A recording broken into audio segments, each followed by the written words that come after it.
Hogwarts Legacy is one of my most anticipated games, and with 2024 behind us, today we're going to take a look at what's ahead. So as you know, Hogwarts Legacy 2 has been confirmed to be in development, bringing us all back to the magical world of Hogwarts School of Witchcraft and Wizardry. Following the success of Hogwarts Legacy 1, aka the best-selling game of 2023, the expectations are higher than ever. Like, the stakes are so high for this next game, and today we're going to discuss everything. How does Avalanche plan on connecting Hogwarts Legacy 2 and the upcoming HBO series? What kind of gameplay updates and improvements should we expect? Will Hogwarts Legacy continue on the story of the original, or will they go in an entirely new direction? We have a lot to cover, so check the video chapters for easy viewing, and let's get started. So first, we're going to go ahead and talk about all of the gameplay improvements that we should expect for Hogwarts Legacy's sequel. So with the gameplay improvements, there's a few key pillars we're going to talk about. First is going to be the overall combat and magic. For me, I believe that Hogwarts Legacy 2 should be a much more dynamic combat system, while also adding new spells, potions, or just other magical abilities. Now, the way that we unlock spells in Hogwarts Legacy 1 was pretty solid, but I think for Hogwarts Legacy 2, there should be more focus on actually learning the spells and other various magical abilities in the classrooms themselves, which you did learn a lot of these spells in classrooms, but I think there needs to be more of a focus, more of an interactive experience with learning those spells. It shouldn't be a thing where it's like, okay, you're at this class, here's this spell to learn really quick, now let's show it in action. In my opinion, it should be a system where you learn the spell in class, but you don't have the spell fully mastered until you use it a lot in the castle by completing various mini games. Now, one of the things that I've seen a lot of people criticize Hogwarts Legacy 1 for was the fact that you really didn't spend a lot of time in Hogwarts Castle. Like, you spent most of your time outside of the castle rather than inside. So them tying systems like a spell mastery system to inside the castle would give players more reason to just go around and complete those spell mastery challenges. So it really should be two tiers. First, you have the talent system that allows you to unlock the specific spells, but then from there should be a spell mastery system that makes it so that each spell has a progression system in itself that's not tied to XP. For instance, you have to actually do a mini game or solve a puzzle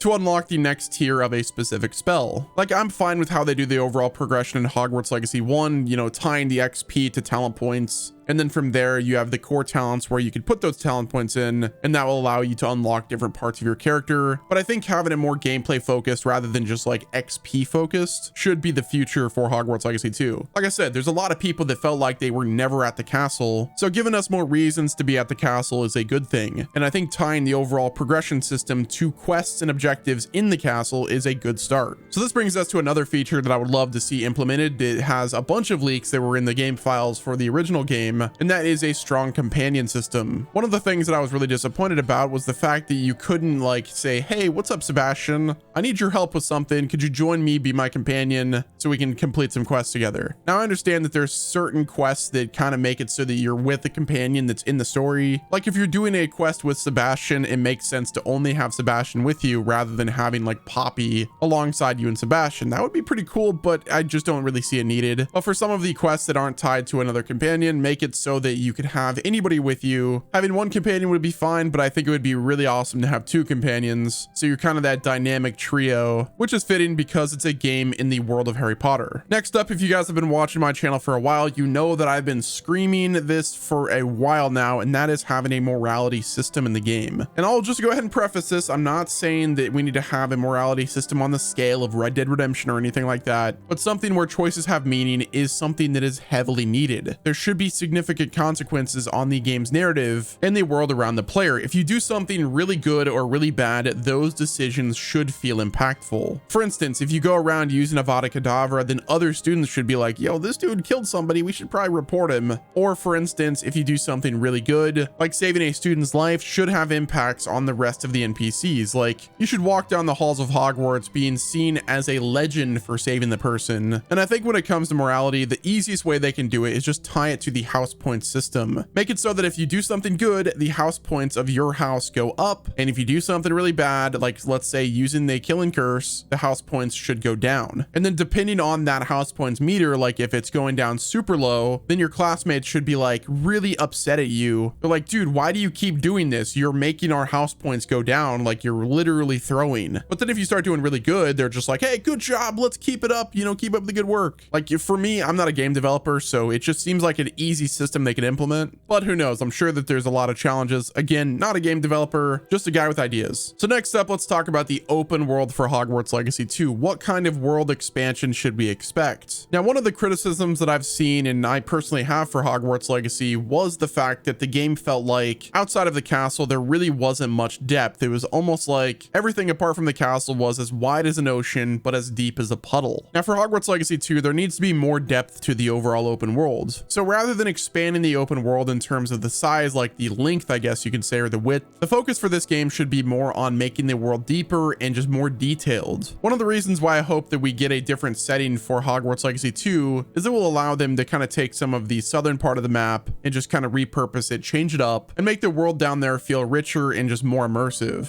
Now, one thing that I've seen a lot of people want is they want more locations outside of just the Hogwarts area. They'd like places like Azkaban to be fully fleshed out. Maybe have a section where you get to go to London, you get to visit Diagon Alley, you get to visit the Ministry possibly, and just other locations that are iconic to the wizarding world where we get to visit and just see how they are for that time period. Now, another thing that I'd love to see improved is the overall sense of being a student at Hogwarts. Now, I talked about it a bit in the gameplay section, but this is the part that will really make Hogwarts Legacy like a really worthy sequel, and that is making the overall daily school life more interactive and meaningful. Make the classes more engaging, make it so that there's possibly schedules. I'm not saying like something on the persona level, but just having more interactions as a student would be really beneficial in my opinion. Like, we are just a random dude that joined the school and was like, okay, I'm gonna be at the castle sometimes, maybe not every class. But yeah, I'm gonna go to the Forbidden Forest and use unforgivable curses. See you guys later. And yeah, like I said, I think the way that they make it so that the school is more integrated in the overall main story is to tie it to progression. Make it so that if you want to master a spell, you gotta go to class. And if you want to upgrade that spell, you have to do it in the castle. Another thing that I would like to see for the improved open world for Hogwarts Legacy 2 is make it so that you could swim underwater in the Black Lake. Make it so you could go dive down, and not just like randomly dive down, but make it so that there's a quest or something related where you dive down and you're actually inside the Black Lake. Maybe have a whole quest line where you have to make gillyweed or perhaps a bubblehead charm. Like, I was a bit disappointed, dude. Imagine the fantastic beasts you could find under the Black Lake, dude. Like, that would be so sick. Give it more purpose, give it more meaning and depth. Literally make it so it's as deep as a lake, not just as deep as a puddle. So next up, let's talk about Hogwarts Legacy 2's story and how it connects to the HBO series. So as you guys know, one of the things we got confirmation for whenever the sequel was announced to be fully in development, it was confirmed that the storylines will be coordinated with the upcoming HBO series, which they said that this connection aims to integrate elements from both the game and the TV show, which is supposed to be enhancing the narrative experience across both of the mediums. Now, David Haddad, the president of Warner Brothers Interactive Entertainment, has stated that the team is working on coordinating some of the big picture storytelling elements of Hogwarts Legacy 2 with the narratives that will unfold in the HBO series. They said that this approach not only promises a richer storytelling experience, but also aims at satisfying fans by expanding the universe in a cohesive manner. So what does this mean? Like, is it meaning that certain events, characters, or some plot points introduced in Hogwarts Legacy 2 might have repercussions or be referenced in the HBO series? Or vice versa, which I'm leaning on the stuff that happens in the actual HBO series will have effects on Hogwarts Legacy 2, mainly because the HBO series is an adaptation of the books. So it's like you're not going to add unique storylines from Hogwarts Legacy and put them in the HBO series. Fans would just lose their mind. What this tells me is that the story for Hogwarts Legacy 2 will be about either a character or possibly an artifact, something introduced in the game that will also play a role in the TV series. Now, there's a ton of theories that we could go off of. Possibly Dumbledore will explore the castle at the same time we do. Maybe it'll be someone like Tom Riddle, or perhaps Hogwarts Legacy 2 will be a significant time jump, and rather than the game being set in the 1890s, they decide to jump ahead and have the game set in the 1900s. For instance, maybe Hogwarts Legacy 2 will be about Tom Riddle still at Hogwarts, and this is when he creates his first Horcrux after killing Myrtle and putting part of his soul in the diary. Like, in my opinion, that would be the most interesting aspect for me. Like, imagine we're walking through the halls of Hogwarts Castle with Tom Riddle, and we actually fight him at the end of the game after he kills Myrtle and splits his soul for the first time. That would be such an amazing aspect, because we would actually get to go to the Chamber of Secrets. We would see Tom Riddle open the chamber, and who knows, maybe we also have to fight the basilisk as well. But rather than, you know, succeeding, we fail. But obviously that's just one story that they could tell. They could also tell of the first rise of Voldemort back during the first Wizarding War. There's so much potential for story connections. I could talk about this for hours. But yeah, guys, that's going to wrap it up with this video. Let me know what your thoughts are down in the comment section. Are you excited for Hogwarts Legacy 2? Let me know down below. Subscribe with your notifications turned on if you've not already. I have a new channel started. It's called Westworld. So do me a favor, go down in the description and follow that page. We talk about the Harry Potter TV show. We're talking Marvel, DC, and so much more. And until next time, this has been Wes, and I will talk to you guys in the next video.